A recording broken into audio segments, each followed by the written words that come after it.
Если бы эти изображения могли выходить за рамки, они бы отзывались друг о друге. Себя как в зеркале я вижу, но это зеркало мне льстит. В музее небывалая концентрация муз и творцов, вдохновения и его результатов. Пока изобразительное искусство восхищает без слов, его авторы комментируют вслух. Ну, это очень приятно видеть, и я рад за тех художников, которые вдохновились именно моими фотографиями. Это круто. Стены украшают несколько фотографий Евгения Шевцова и столько же их близнецов. О том, насколько здесь, как выражается мастер, круто, говорит и тот факт, что выставку открывает Тамерлан Зейтов. Есть у нас возможность весь мир сегодня познакомить с нашим искусством, с нашей историей. Я хочу поблагодарить. Выставка открылась и никуда не переезжает. Тамерлан Зейтов о том, как проект на стыке двух искусств появился в союзе Минкульта и Почты России. Ингушский визуальный колорит, представленный в этой экспозиции, чуть раньше был распечатан на открытках и распространяется. Открытки находятся реализация доступности полностью, но вот эта вот версия, которую сейчас мы сделали, она лимитирована. Она абсолютно бесплатная. Все, что здесь присутствует, уйдет бесплатно в отделении связи по всей республике и по всей стране.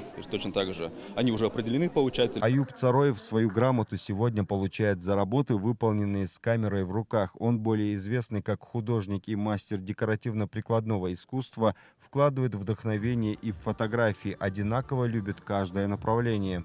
Профессионально я начал где-то в 2013 году фотографии делать с хорошим фотоаппаратом. Хотя выставился только в этом году, профессионально прошла у меня тут. А так, если выбрать между этими, невозможно из них что-то выбрать. Это все связано. 4 из 7 картин, представленных в этой экспозиции Баширом Даурбековым, написаны по фотографиям Аюба Цароева. Красоту Ингушетии в деталях народный художник увидел и глазами Евгения Шевцова и родной сестры Розы. «Искусство требует жертв», сказал Башир Халитович, слегка отступая от принципов, и взялся за кисть. Я постоянно работаю с натурой. Для меня это самое важное. Сестра не смогла, потому что она заболела, и